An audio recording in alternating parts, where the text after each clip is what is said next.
Good morning +1 class. हमने पिछली video में लेसन नंबर 4 स्टार्ट किया था, जो था मौर्य, शुंग, कुषाण व गुप्त काल में कला। तो आज हम उसका सेकंड लॉन्ग क्वेश्चन कर रहे हैं। सेकंड लॉन्ग क्वेश्चन है, कुषाण वंश के संस्थापक कौन थे? कुषाण वंश के समय में किस किस शैली का जन्म और विकास हुआ? कुषाण वंश के संस्थापक कडफिसेंस थे। उन्होंने प्रथम शताब्दी ईसा पूर्व तक राज्य किया। कडफिसेंस के बाद कनिष्क शासक बना। वह धार्मिक, विद्वान तथा कला प्रेमी शासक था। उसने कनिष्कपुर नगर बसाया, कि कनिष्क ने ही कनिष्कपुर नगर को बसाया। बौद्ध विहारों का निर्माण करवाया। उसने धार्मिक सुधार किए, कि उन्होंने धार्मिक कार्यों में बहुत सुधार किए। कुषाण वंश के समय में निम्नलिखित शैली का जन्म व विकास हुआ। शैली नंबर 1 थी गांधार कला शैली, सेकंड थी मथुरा कला शैली। गांधार कला शैली, यह शैली कुषाणों की प्रथम राजधानी पुरुषपुर के समीप, पुरुषपुर यानी पेशावर भी बोलते हैं जिसको, के समीप गांधार प्रदेश के आसपास विकसित हुई। कि जिसकी जो प्रथम राजधानी थी पुरुषपुर के पेशावर के समीप गांधार प्रदेश के आसपास विकसित हुई। गांधार शैली में मूर्तियों को ग्रीकों तथा रोमन कला तत्वों को मिलाकर ग्रेनाइट व क्वार्टज पत्थरों पर बनाया गया था। कि इन दोनों तत्वों को मिलाकर उसे ग्रेनाइट और क्वार्टज पत्थरों पर बनाया गया था। इन मूर्तियों में आध्यात्मिकता की भावना नहीं दिखाई पड़ती है।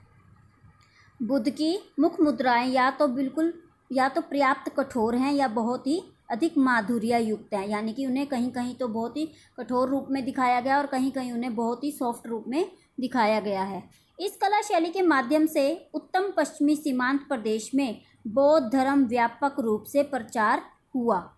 अनेक विद्वानों का मत है कि गांधार मूर्ति शैली चित्रकला से प्रेरित होकर ही जन्मी।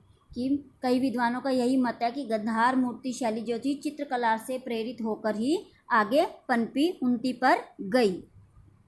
उसके बाद आती है हमारी मथुरा कला शैली। यह शैली कुषाणों की दूसरी राजधानी मथुरा के आसपास विकसित हुई। मथुरा कला शैली की मूर्ति कला मथुरा के अलावा सारनाथ और भरदूत के आसपास बड़ी संख्या में हिंदू देवी देवताओं, जैन तीर्थ, बौद्धिस्तवों की मूर्तियों का निर्माण लाल बलुआ पत्थरों को तराश कर किया गया था। कि इन्होंने क्या कहा है कि मथुरा कला शैली की मूर्ति कला मथुरा के अलावा सारनाथ और भरदूत के आसपास बड़ी संख्या में हिंदू देवी देवताओं, जैन तीर्थंकरों, बौद्धिस्तवों की मूर्तियों का निर्माण लाल बलुआ पत्थर को तराश कर किया गया था। इन मूर्तियों का विषय भारतीय बौद्ध है, परंतु शैली पर यूनानी व रोमन छाप है। कि उनका जो विषय है वो तो भारतीय है, परंतु उनकी शैली पर यूनानी और रोमन का प्रभाव दिखाई देता है। कि उस शैली में यूनानी और रोमन की छाप दिखाई देती है। इन कलाकारों ने बुद्ध की मुद्राएं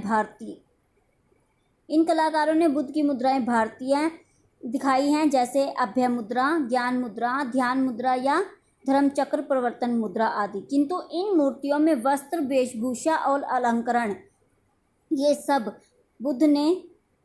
ये सब क्या है, विदेशी हैं, यानी कि दूसरे देशों के हैं। बुद्ध ने तपस्या से पूर्व ही अपने बाल काट लिए थे। उसके बाद आता है हमारा क्वेश्चन नंबर 3, गांधार शैली व मथुरा शैली में अंतर क्या है?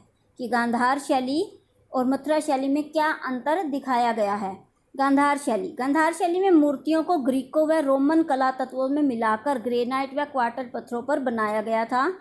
सेकंड पॉइंट आता है, गांधार कला शैली कुषाणों की प्रथम राजधानी पुरुषपुर के समीप गांधार प्रदेश के आसपास विकसित हुई है। थर्ड पॉइंट, गांधार शैली मूर्ति शैली चित्रकला से प्रेरित होकर ही जन्मी है।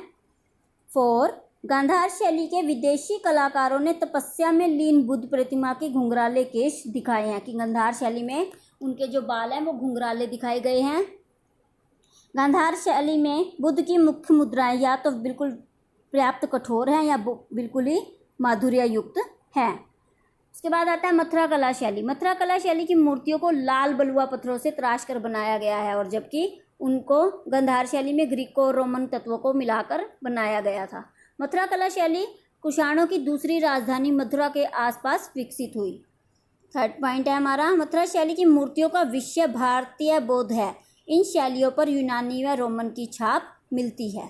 मथुरा शैली में बुद्ध ने तपस्या से पूर्व ही अपने बाल काट लिए थे।